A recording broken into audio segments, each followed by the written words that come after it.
as you guys know, we're pretty obsessed with Burger, and he comes with us wherever we go. And so you guys have been asking us how we travel with the dog a lot. So we thought we'd tell you while we're here at the La Quinta in Dallas.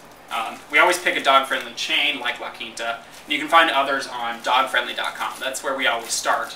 And then usually go to something like TripAdvisor to check some user ratings to make sure it's actually a good hotel. So that's how we make sure we're in a dog-friendly spot. But now Sherry's going to show you how we set him up in the room to make sure that he's comfy, cozy, and he's not disruptive to the other guests when we're not here.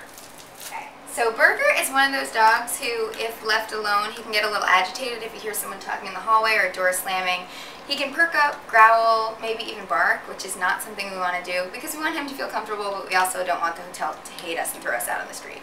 So we've developed a little method that seems to work really well, and Burger seems happy, and it feels like a little slice of home, even though we're far away from home.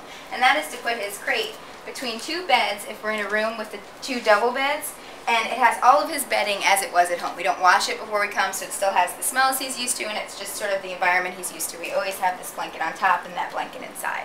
And then what we do is we take the comforter from the bed that we're not sleeping in and throw that around his crate.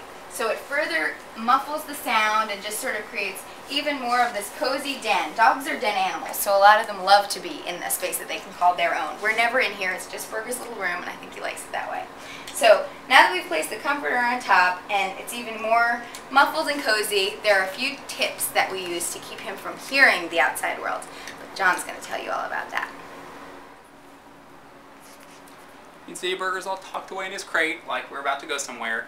But before we do it, we usually turn on a few things to layer some noise in the room, because, you know, if he hears anyone outside, he's going to bark and we might get kicked out of the hotel. But what we do is usually start with the radio, turn on some music, make sure he's got some constant sound in here. Then maybe flip on the TV, because, you know, if we turn on like a talk program, he'll hear voices already, so any voice outside is no different. Then we might pop on the fan or the air conditioning unit so there's some extra white noise. And that's pretty much all the noise we do. So the last things we do before we leave is just close the blinds, turn off the lights so it's dark and cozy in here, and then pop the do not disturb key or tag on the door. That's to make sure no one from the hotel will walk in while we're out, because that'd freak Burger out. He'd probably go nuts. But if we do need someone to come in and like refresh the linens or get us new towels, we usually do that when like we're outside with Burger on a walk, so that he's not here at all, because this is like his home away from home, and anyone who would come in here he'd get pretty protective of and probably bark their head off.